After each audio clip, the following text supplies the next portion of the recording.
Maroc aujourd'hui a de grandes ambitions. On veut vraiment faire de belles choses et je pense que tout le monde est conscient que le digital, c'est un secteur qui peut tirer l'économie et le social vers le haut et c'est ce qui va permettre de réussir ce nouveau modèle de développement du Maroc. Donc, comment ça va se faire? Ça va se faire à travers des actions d'inclusion économique, d'inclusion sociale, d'inclusion financière. Et pour cela, il y a beaucoup de chantiers qui sont lancés.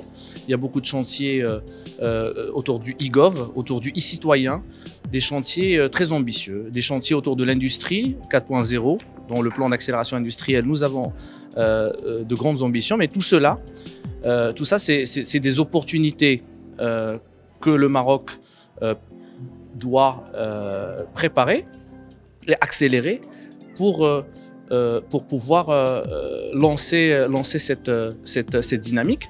Mais de l'autre côté, il faut vraiment que les entreprises marocaines soient prêtes. Comme ça, on ne va pas être juste des consommateurs de technologie, nous allons être également des producteurs de technologie.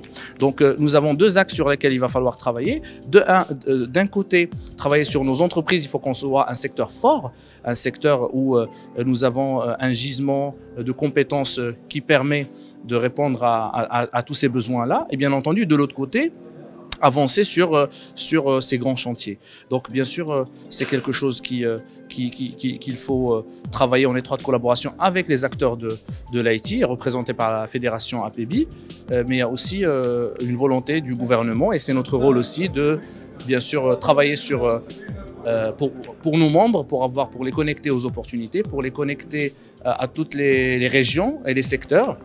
C'est important parce qu'il n'y a pas que la métropole, il y a aussi les régions. Il faut permettre à nos membres de recruter facilement, de trouver les compétences. Donc nous avons un grand projet de création d'instituts en partenariat public-privé. Nous avons également un autre projet autour de la disponibilité des données parce qu'on ne peut pas orienter notre stratégie si on n'a pas de données fiables. Et donc c'est un gros chantier de l'open data.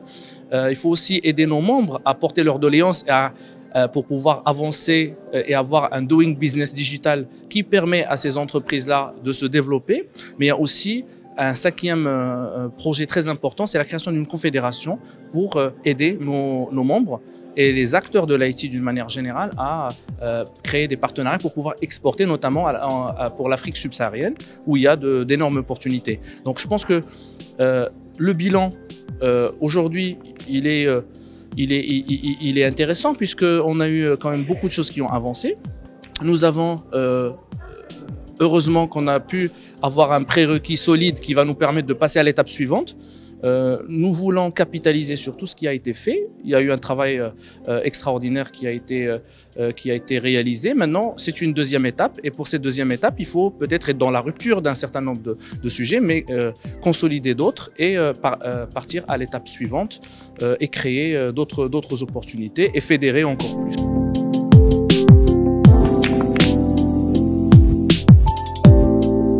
Pendant ce mandat, on a travaillé sur 3 axes très simples: fédérer des startups, leur apporter du service et faire du lobbying pour le Startup Act marocain. Alhamdoulilah, on a réussi à le faire parce que aujourd'hui, plus de 35 startups ont adhéré à l'APEBI, ce qui représente 16% des membres. On a créé plusieurs opportunités de visibilité aux startups à travers différents salons et on a aussi travaillé sur le Startup Hub qui permet aux startups d'avoir la dotation de 50 000 $ pour acheter des choses à l'étranger. Ce qui m'a motivé en fait pour aller au Next Step et me présenter aux côtés de Amine en tant que vice-président général pour le prochain mandat, c'est plusieurs choses. C'est d'abord, en fait, je suis quelqu'un qui est extrêmement, on va dire, pour moi c'est super important de pousser mon secteur, ma fédération, sachant que le numérique est le seul secteur qui grandit à double chiffre à travers le monde et qui tire vers le haut l'ensemble des autres secteurs. Et c'est quelque chose qu'on doit intégrer dans le nouveau modèle de développement.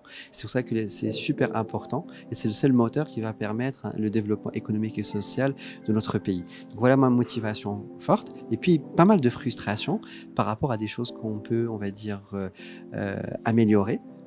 Lors de ce mandat-là, on peut dire qu'on a créé un étage de la fusée et dans le prochain mandat, on a envie de créer le prochain étage qui va vraiment permettre à l'APEBI de scaler en termes de nombre membres et de répondre aux vrais besoins des membres, qui est de trouver du business, les aider à trouver des ressources humaines capables de délivrer ce business, rayonner à l'Afrique et continuer à l'obéir vis-à-vis du gouvernement pour que leurs doléances se transforment en procédure, en loi et pour améliorer le doing business dans le secteur du numérique.